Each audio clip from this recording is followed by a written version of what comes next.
जग में सुंदर दो नाम, चाहे कृष्ण कहो या राम। कहते हैं हरि अनंत हरि कथा अनंता, कहीं सुनहु बहुविधि सब समता। रामायण एक ऐसा महाकाव्य व अमिट इतिहास जिसकी कथा कहानियां हम सभी ने बचपन से लेकर अब तक सुनी पढ़ी व टीवी सीरियलों के माध्यम से ना जाने कितनी ही बार देखा होगा। यह तो हम सभी जानते हैं कि भगवान श्री राम की महिमा का बखान व उनके द्वारा की गई दिव्य लीलाओं का वर्णन अगर किसी ने सबसे पहले किया है तो वह महर्षि वाल्मीकि हैं, जिन्होंने सबसे पहले रामायण लिखी थी। लेकिन ये वास्तविक सत्य नहीं है, क्योंकि महर्षि वाल्मीकि ने जो रामायण लिखी है वह तो दूसरे स्थान पर आता है। सबसे पहले रामायण को भगवान श्री राम के परम भक्त हनुमान जी ने लिखा था, वह भी अपने नाखूनों से एक पर्वत शिला पर, जिसे हनुमत रामायण के नाम से जाना जाता है। लेकिन ऐसा क्या कारण था कि इतनी सर्वश्रेष्ठ रचना करने के बाद हनुमान जी ने स्वयं अपने हाथों द्वारा समुद्र में फेंक दिया था, जिसकी वजह से हनुमत रामायण आज अस्तित्व में नहीं है। तो संपूर्ण जानकारी के लिए इस वीडियो को अंत तक जरूर देखें। 14 वर्षों के वनवास व दुष्ट रावण का वध करके प्रभु श्री राम अपने छोटे भाई लक्ष्मण, पत्नी सीता, भक्त हनुमान व कुछ अन्य लोगों के साथ वापस अयोध्या लौट आए व वहां का शासन संभाला। चारों ओर प्रभु के वापस आने की खुशी थी व अयोध्या जगमगा रही थी। धीरे धीरे प्रभु श्री राम ने अयोध्या में राम राज्य की स्थापना की व धर्म, सत्य व न्याय व्यवस्था को पुनर्स्थापित किया। इसी बीच हनुमान जी ने हिमालय पर्वत पर जाकर महादेव की तपस्या करने का सोचा। इसके लिए वे अपने प्रभु श्री राम से आज्ञा लेकर हिमालय पर्वत चले गए।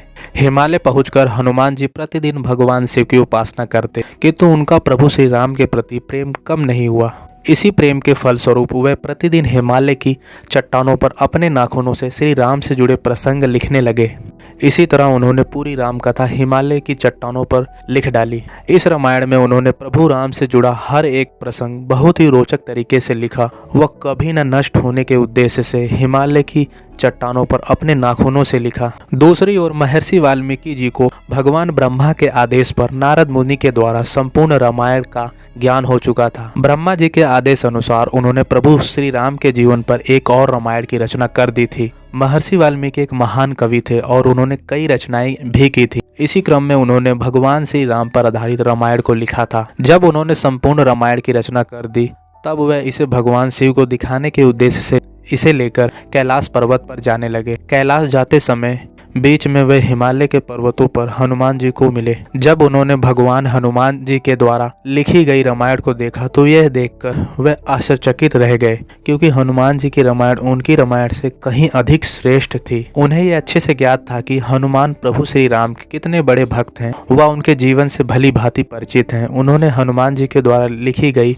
रामायण की खुलकर प्रशंसा की, किंतु साथ में यह भी कहा कि अब लोग उनके द्वारा लिखी गई रामायण को भूल जाएंगे, क्योंकि हनुमान जी की रामायण उनके द्वारा लिखी गई रामायण से कहीं अधिक श्रेष्ठ है। जब हनुमान जी ने वाल्मीकि जी के चेहरे पर आए चिंता के भावों को देखा और उनकी व्यथा को समझा तो उन्होंने सोचा कि वाल्मीकि जी एक महान कवि हैं, वह श्री राम जी के भक्त भी हैं। उन्होंने रामायण में सभी चीजों का उल्लेख भी किया है। तब हनुमान जी ने वाल्मीकि जी को कहा, उन्होंने यह रामायण विश्व को दिखाने के लिए लिखी है और यही रामायण आगे चल के भविष्य में अस्तित्व में रहेगी और लोग इसे ही पढ़ेंगे, जानेंगे।